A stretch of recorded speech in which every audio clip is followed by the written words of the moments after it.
Première mesure qu'on prendra au Grand Conseil, déplacer le mois des élections. On veut faire ça en août, en septembre peut-être.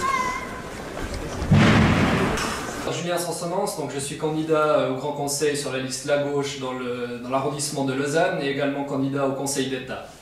Donc j'avais envie de parler aujourd'hui de la question de la fiscalité. Dans le canton de Vaud, une question qui est très importante, très chaude, je dirais maintenant dans le débat public.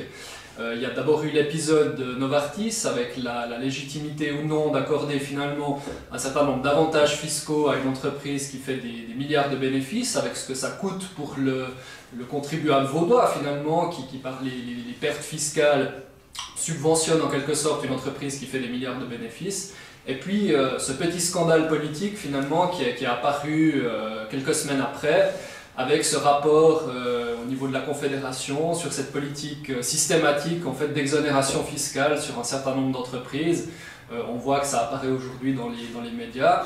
Et c'est une politique qui est très critiquable, qui est critiquée donc, par les cantons qui nous entourent.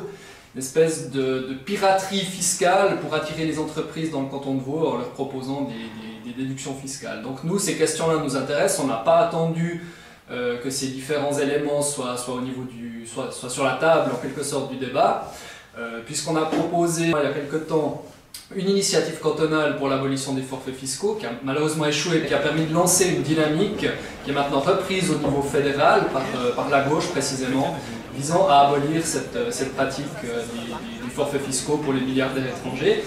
Et puis toute la réflexion finalement sur la répartition en quelque sorte des richesses qui est faite à travers l'impôt. Ça c'est quelque chose qui est important pour nous. L'impôt c'est naturellement le financement des services publics, le financement des écoles, des routes, des hôpitaux, mais c'est également un outil de redistribution, puisque par l'impôt progressif, eh ben, je dirais en simplifiant un petit peu les choses, que ceux qui ont beaucoup redonnent à ceux qui ont moins. Donc ça c'est quelque chose qui est important pour nous.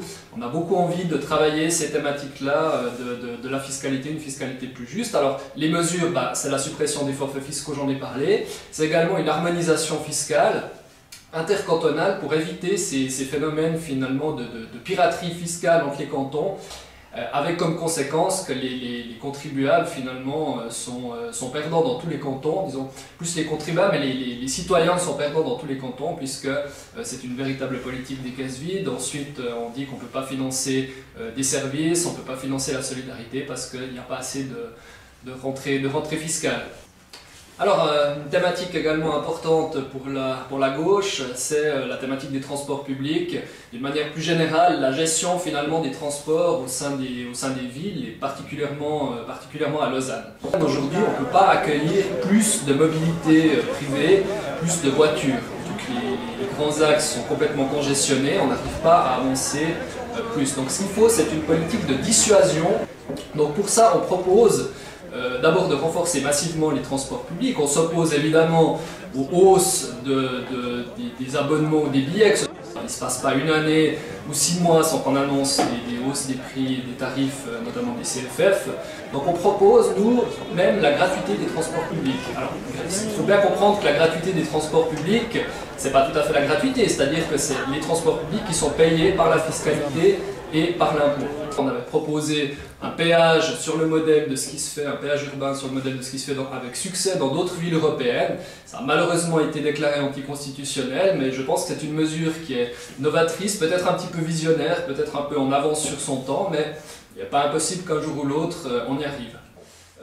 Pour dissuader simplement les gens de prendre leur voiture au centre-ville, c'est une politique qui va d'ailleurs dans l'intérêt des automobilistes eux-mêmes, puisque quand on est automobiliste, on a tout intérêt à ce qu'on puisse circuler, et pouvoir circuler à Lausanne, ça veut dire moins de voitures. On nous dit parfois, vous faites tout pour embêter les automobilistes. Non, l'idée c'est bien de faciliter les transports de tout le monde, non pas en opposant en quelque sorte les automobilistes aux usagers des transports publics, mais en fluidifiant le trafic, c'est finalement pour le bénéfice de tout le monde, y compris des automobilistes.